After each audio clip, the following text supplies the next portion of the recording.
இங்க ஒருத்தன் தண்ணி பிடிக்கிறதுக்காக எல்லா ஆன்ட்டிகளையும் தள்ளி விட்டு உள்ள பூந்து தண்ணி பிடிக்க வரான். எப்படியோ தண்ணி எடுத்துட்டு வீட்டுக்கு போய் வீடு பெருக்கி சமையல்லாம் செஞ்சு தன்னோட பொண்ணை ஸ்கூலுக்கு ரெடி பண்ணி அவங்க பொண்ணை கூட்டு போய் ஸ்கூலுக்கு விட அங்க அந்த பொண்ணோட கிளாஸ் டீச்சர் உங்க பொண்ணு சரியாவே படிக்கிறது இல்ல அப்படின்னு சொல்ல, இததான் ஆல்ரெடி போன வாட்டியே சொல்லிட்டீங்களே மிஸ். அந்த பொண்ணோட ரேங்க் கார்டை காட்ட அந்த பொண்ணுக்கு மார்க் கம்மியா இருந்தாலும் இவனும் கேஷுவலா சைன் போட்டு வந்துடுறான். அவன் பொண்டாட்டியோட ரெஸ்லிங் மேட்சுக்கு போறான். அங்க போயிட்டு கமான் கீர்த்தின்னு அவன் பொண்டாட்டியை சேர் பண்ண கீர்த்தியும் வின் பண்ணிடுறா. அங்க இருந்த கோச்சுக்கு கீர்த்தியை சுத்தமா பிடிக்கல.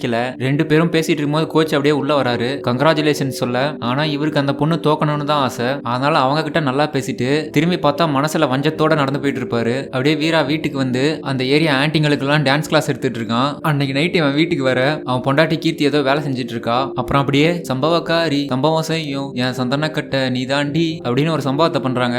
ஐ மீன் காதல் பண்றாங்க. அடுத்த நாள் எல்லாரும் ஹீரோவோட மாமா வீட்டுக்கு வர ஹீரோவை அவங்க மாமாவுக்கு சுத்தமா பிடிக்காது. ஏன்னா அவருக்கு கீர்த்தி பொண்ணு பிடிக்காது. அதை முடிச்சு அடுத்த சீன்ல அப்படியே பதக்கம் கொடுக்குற விழாவில் கீர்த்திக்கு மெடல் கொடுக்குறாங்க. இதை பார்த்து அந்த கோச் நமக்கு கொடுக்கலன்னு பொறாமப்படுறாரு. அங்க இருந்த மினிஸ்டரும் கீர்த்தியை பாராட்டி தள்ளிடுறாரு. கோச்சுக்கு இதை பார்த்து வயிறு எரிய மைக்லாம் எடுத்துட்டு வந்து உங்க வெற்றிக்கு காரணம் என்னன்னு கீர்த்திட்ட கேட்க இவ உடனே கோச்சை பாக்குறா. கோச்சும் நம்மளதான் சொல்ல போறான்னு நினைச்சு எழுந்து நிக்க அவளுக்கு பின்னாடி இருந்த நம்ம ஹீரோவை கூப்பிட்டு இவராலதான் இவர் கொடுத்த சப்போர்ட்னாலதான் என்னோட வெற்றிக்கு காரணமே இவர் தான் சொல்ல அந்த கோச்சுக்கு வாழ்க்கையே வெறுத்துருது. கீர்த்தியை எப்படியாவது பழிவாங்கியே ஆகணும்னு முடிவு பண்றாரு. அடுத்த நாள் வீராவோட பொண்ணு ஸ்கூல்ல இருக்க உங்க அப்பா என்ன வேலை செய்யறாருன்னு அந்த மிஸ் கேட்க இந்த பொண்ணு என் அப்பா ரெஸ்லர்னு சொல்றா. அங்க ரெண்டு குட்டி பசங்க இதை பார்த்து இவங்க அப்பா ரெஸ்லர்லாம் இல்லைன்னு சொல்லிட்டு சிரிப்பானுங்க. இவங்க அப்பா வீட்டு வேலை செய்யற ஹவுஸ் ஹஸ்பண்ட்னு சொல்ல சிரிச்சிட்டு இருப்பானுங்க. உடனே இந்த குட்டி பொண்ணுக்கு நம்ம அப்பா எப்படி சொல்லிட்டாங்கன்னு செம கோவம் வந்துடும். அந்த பசங்களை செம்ம அடி அடிச்சிருது. இதை கேட்டு வீரா ஸ்கூலுக்கு ஓடி வந்து பார்த்தா அடிச்சதுக்காக அந்த குட்டி பொண்ணு பிரின்சிபால் ஆஃபீஸ்ல இருக்கும். நெக்ஸ்ட் என்ன நடந்துச்சுன்னு அடுத்த பாட்டுல பார்க்கலாம்.